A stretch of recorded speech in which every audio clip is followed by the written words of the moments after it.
Welcome into the PHNX Sunday Postgame show, brought to you by the one and only DraftKings Sportsbook app, America's top-rated sportsbook app at just $1 on any NFL game this week. Get $100 in free bets if either team scores a point.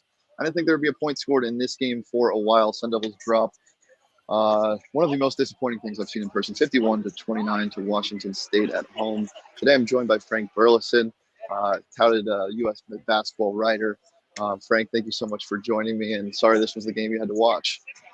Well, I don't want to confess something, but I did not watch a second of it. I followed along on my apps, but I didn't watch the game. I'm busy. I co-run a tournament high school tournament in late December and kind of working on some stuff for that program, and I'll actually be in your neck. I don't know if your mom told you, I'm going to be in your neck of the woods next week for that Hoop Hall West and Chaparral High from Wednesday through Saturday. So, like I say, I'll be there for 4 days watching, obviously the top regular high schools and prep schools in Arizona, as well as a lot of the better programs throughout the country. So, yeah, well, it's probably for the best that you weren't able to see this in person or live in general.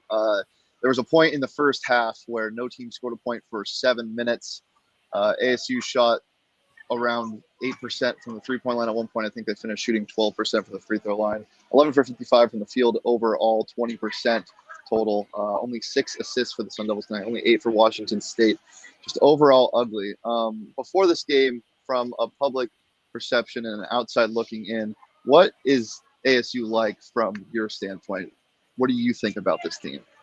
Well, I think like a lot of programs in college basketball, especially, on the Pac-12, the power conference level, if you will, with the advent of guys going to, turning pro as quickly as they can.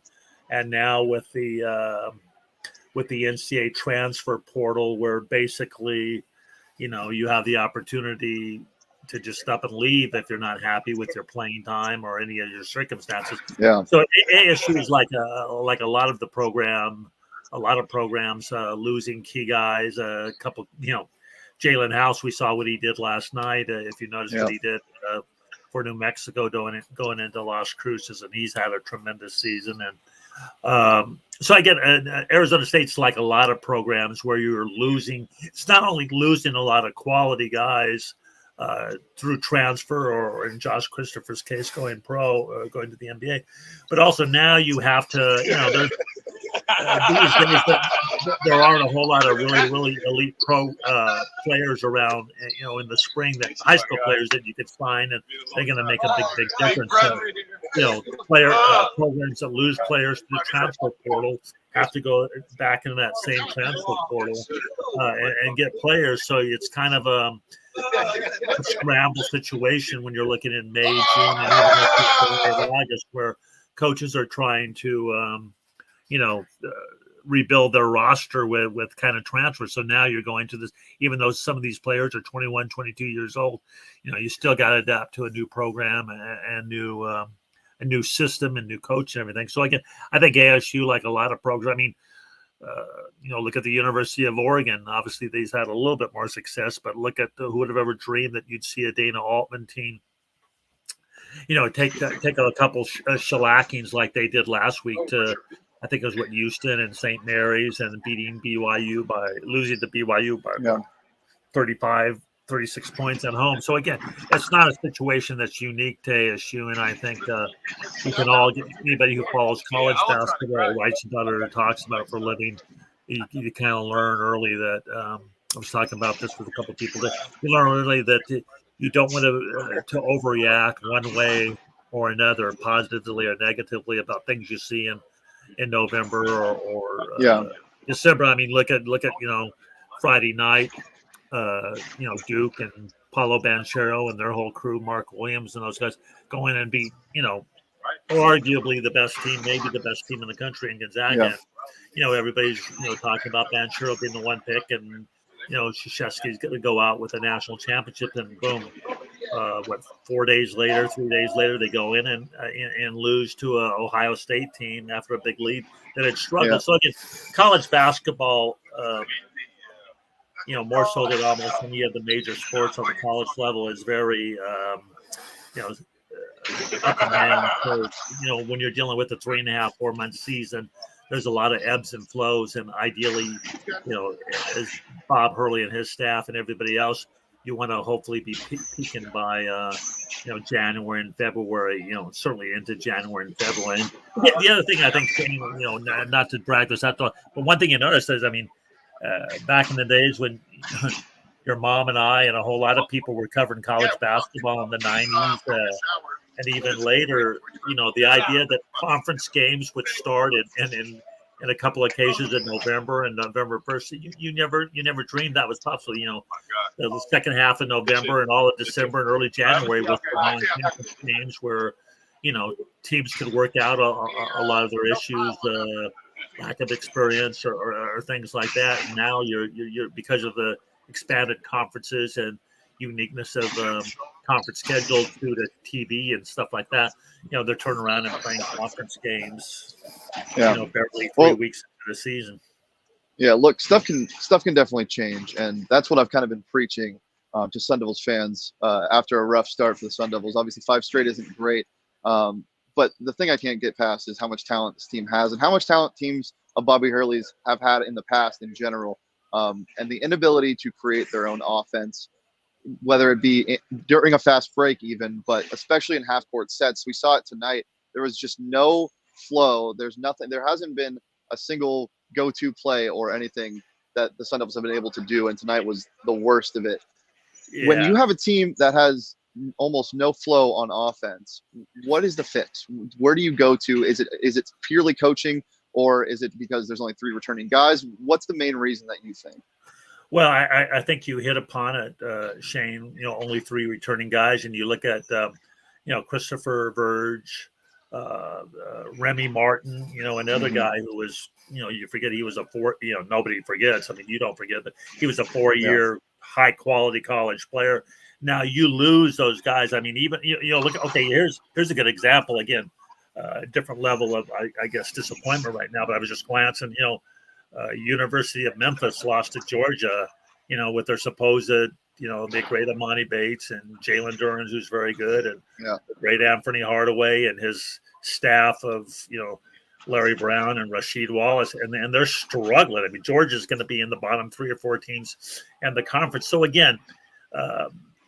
Sure, talent, future pros, all those things are great. But again, the cohesiveness and the continuity on both ends of the floor doesn't come necessarily just through an influx of talent or the presence of talents. It becomes, guys working together, finding the right system and implementing the right things that lead to successful offense and successful defense. And again, Bobby Hurley and his staff. I mean, Hurley's been at it a long time and it has some good teams. And I'm sure he won't panic. I'm sure his staff won't panic. I mean, because the last thing you want to do is kind of build a game plan in the offseason in terms of what you would hope to do offensively and defensively, philosophically.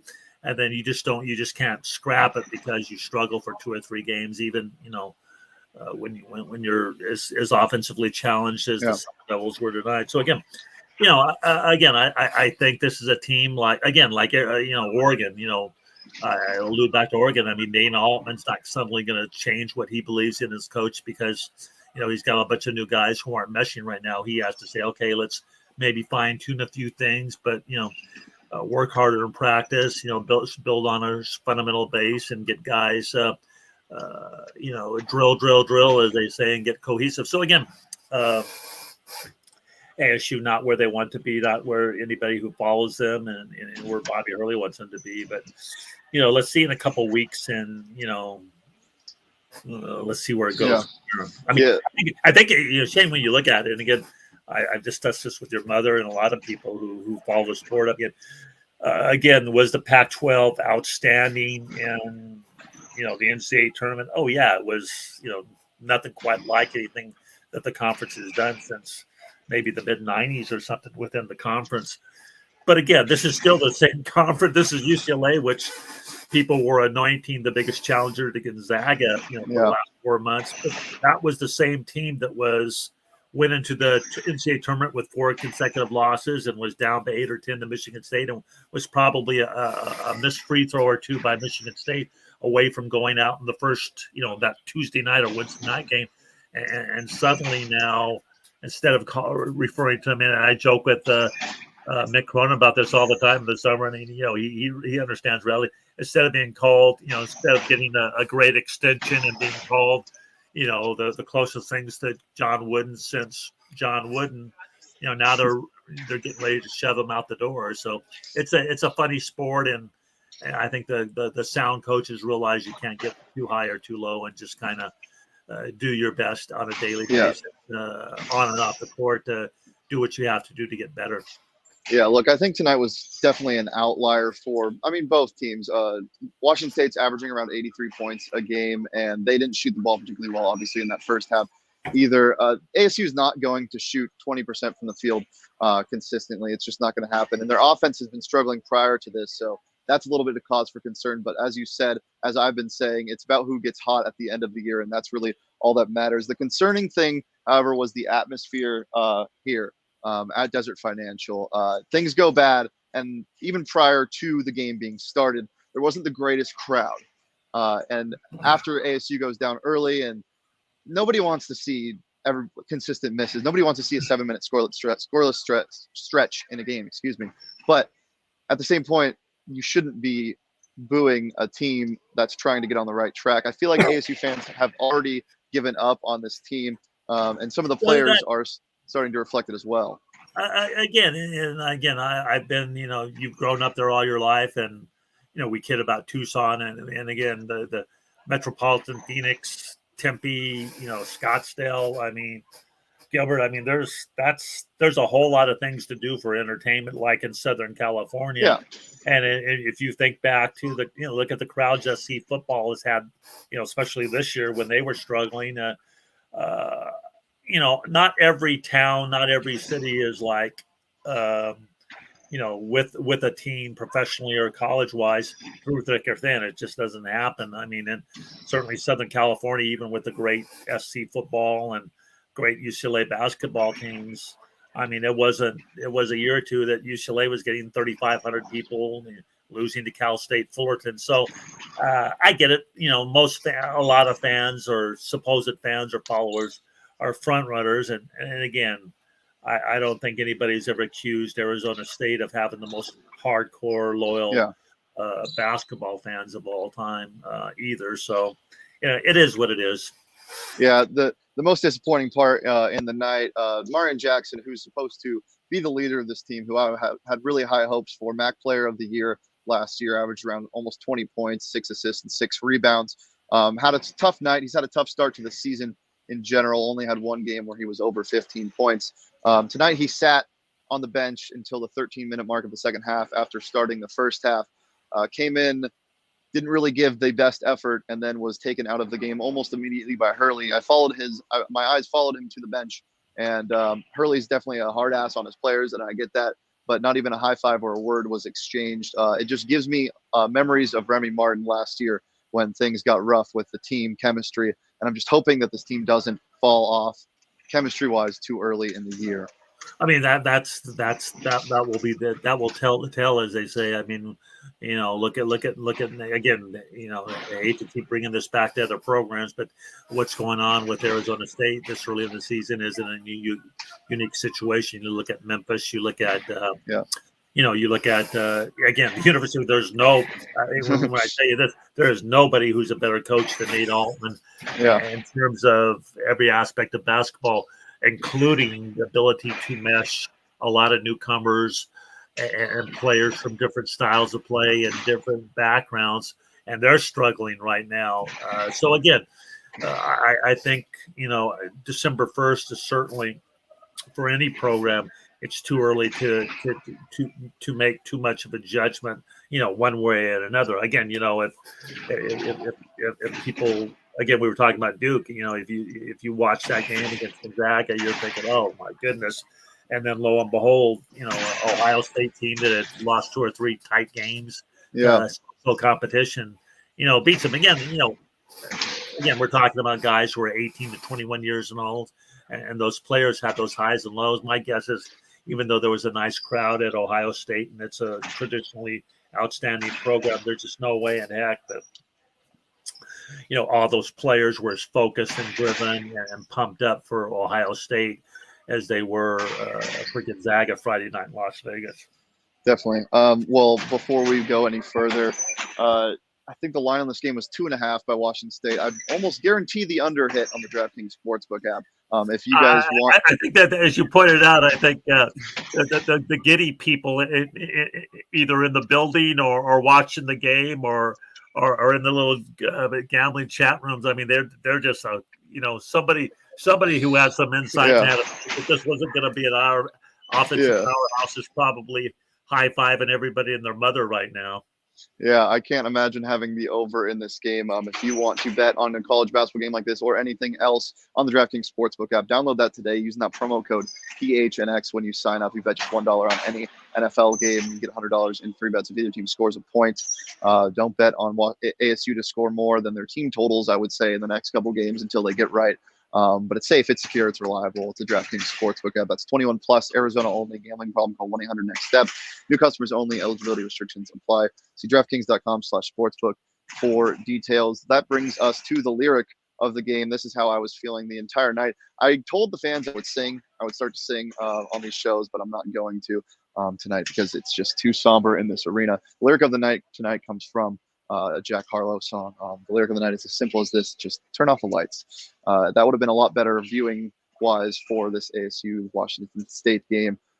Just not very fun for the fans. There were a couple guys behind me screaming positive things, but for the most part, there was a lot of expletives yet being yelled toward Hurley tonight. Hey, Shane, I'm guessing I know one man that was quite happy with the results of the game tonight. Who's that? Maybe a Washington State grad that you might be familiar with. Yes, my father, I would assume so. Yeah, it's yep. I definitely think he would have been. I don't know. He might have bet the over. You never know with what he's doing. Good point. Good point. Yeah. So let's break down some player stats, individuals, just so the people know how bad this was from an individual perspective. I would say the only person that had a reasonable, okay performance was DJ Horn tonight. He was the leading scorer for the Sun Devils, 5 for 13 from the field with 12 points. He scored the first 5 points of the game, I believe, for the Sun Devils with a 3 and a layup. Marshawn Jackson, as I mentioned, was just nowhere to be found. 2 points, 1 for 10 shooting, only a couple of assists. Jalen Graham only shot the ball 1 time, which you'd expect more from, as he should be one of the focal points of this offense. He got the start tonight before Gaffney and Boachi came in for him. Speaking of Gaffney, he was 1 for 8 from the field, 2 points. Jermichael Neal, 1 for 8 from the field, 2 points. And Kamani Lawrence, 2 for 3 from the field with 6 points. Not the best. I don't have the box in front of me. What were they from 3-point range? They were, I believe, 11%. Let me pull it up real fast. It was horrendous. At one point, they were shooting 8.7% from beyond the arc. I think they put up around 22 threes tonight. Let me try to find this. Yeah, that's fine. Again, a lot of times, teams, struggling to score and they start settling for ill-advised shots, and you kind of compounds the issue. So I just wondered if it was a situation they just couldn't get good shots, or were they taking bad shots or ill-advised shots or quick shots without, getting the ball from side to side? Or well, we got it in bunches. There was all of those going tonight. It was painful. They were 3 for 26 from the 3-point line. Yeah, thanks, David. Which is 11.5%. That's not what we call proficient at all. No, a lot of shots. This team looked like it would be a team that lives and dies by the 3 early in the year. Now I just think it dies from the 3-point line. It doesn't do much, even when it's hitting, because the fast-paced offense can't really work when you're hoisting up threes. The there wasn't as many quick trigger threes tonight as we'd seen in the first 5 games. But a couple, probably about 5 to 6 threes were because the shot clock was expiring. And that's when you got the boos from the crowd. I remember there was an Alonzo Gaffney air ball at the buzzer in one possession and was not well received from the crowd. So, yeah, not the best showing for Arizona State from beyond the arc, and not the best showing for Washington State either. As I said, they only shot the ball 30% from the field. If you hold a team to 59 points, you would expect to at least be close. ASU dropped this one 51-29. What did Washington State shoot from the field? 30%, 18 for 59. Yeah, I mean it's from the 3-point line. They're 7 for 24. Yeah, again, that's my little superficial analysis. It's not tough to figure out where the issues were. Yeah. Defensively, you hold anybody to 30%, regardless of what, and you don't turn it over a great number of times, which leads to high percentage shots. Then you would expect that you're going to be reasonably successful, not lose by 20 plus points or whatever it ended up being. Yeah, 21-point loss. 15 turnovers for each team on the night. The defense wasn't terrible. As I said, I mean, obviously holding a team to 30% from the field should say something about the defense, but it really did. A lot of unforced errors for Washington State. A lot of open threes that were missed. Just overall, not the best performance. ASU is back on Sunday, at 5 p.m. On the road at Oregon. So we're talking about Oregon. We'll see how that goes. That will be one of those, again, still too early to say pivotal games, but two teams that obviously are struggling to find their identities, and in Arizona State's case, find some offensive production and stability. Yeah, absolutely. This going on the road, getting kind of a gut check to see if this team can perform. I have no doubt that the players on this team will rally together and at least put forth effort on Sunday. This team isn't given up, and I've seen some people say that. It just isn't the case. It's a well-coached team for the most part from a motivation standpoint. On offense, their sets are still yet to be seen. But I feel like it, again, is just a product of so many players being new to this roster. The big one on Thursday of next week, GCU comes to ASU for the first time. If the Sun Devils lose that game, I guarantee there will be a lot more fans for that game, more from GCU, I would assume. If the Sun Devils lose that game in a ugly fashion, there's going to be some things to be said about this team from the fan base. Yeah, well, it'll be interesting. Again, the last thing, and I don't want to speak for coaches, but the last thing as a coach and a staff is you don't want to panic or get so frustrated that you lose your team. And I'm sure that Coach Hurley and his staff are thinking, okay,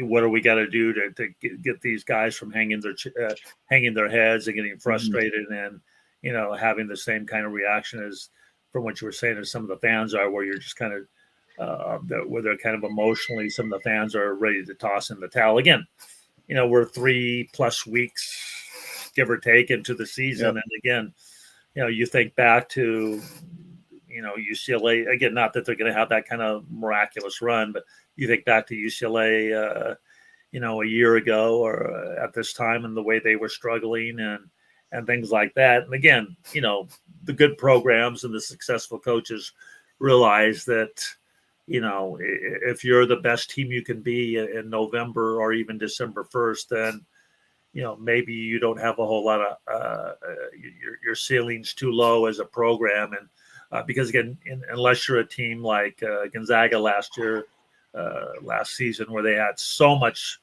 so many key guys back, where the inability to have a spring and summer and fall, workout schedule, traditional skills development workouts because of the COVID thing, it didn't impact, but Baylor's an example. They were such a veteran team that while the Dukes and Carolinas and Kentucky's teams, which had, a lot of newcomers, most, if not all, a large percent of those freshmen, those players weren't able to kind of learn the stuff, the day-to-day stuff in the gym over the course of time in terms of, building a fundamental base and understanding of what you have to do to be successful in college basketball. And that's why, to me, obviously the COVID thing made it one of the most unique seasons in college basketball history. But the fact that you see a season where Duke, Carolina, and Kentucky, aren't in the NCAA tournament, that's says something for sure. Flabbergasting, yeah. Yeah, well, bottom line for the Sun Devils fans and anybody looking outside on this team, technically this was the start of Pac-12 play, but it's not the traditional start of Pac-12 play, as after Oregon, they have 3 out-of-conference games. Look, if this was January, there'd be definitely more cause for concern. It's ugly right now, but there's a lot of time to get right. You almost have an entire month before you have a talented USC team on the road on New Year's Eve, or the day before New Year's Eve, excuse me. So there's a lot of time to get right for the Sun Devils team. They just need to figure out their identity and figure out what they're doing best. I would like to see personally more fast-paced offense. They tried to press earlier in this game. Sometimes it works, sometimes it doesn't. They'll pick up man sometimes they run like a nice 2-2-1, and that helps the pace of play. But I genuinely think this team is best when they're on the run.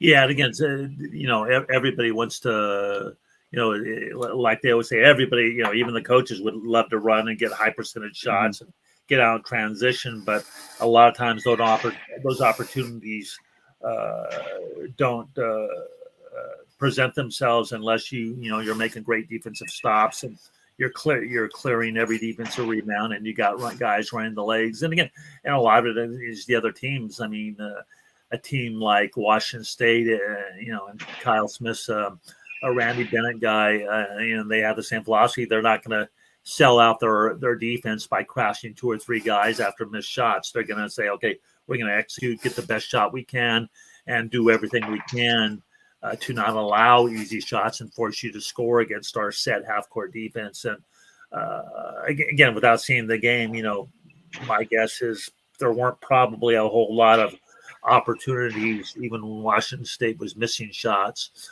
to get early transition opportunities. Yeah. That's a factor too. Yeah, well, that's about all I got from ASU standpoint. As I said, ASU is back on Sunday at 5 p.m. at Oregon. They'll look to get their first win in 6 games.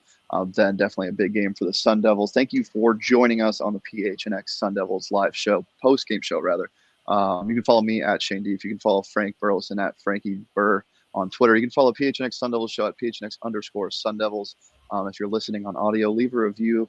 If you're watching on YouTube, leave a like and subscribe. Thanks again, and hopefully it gets better. Peace. Thank you.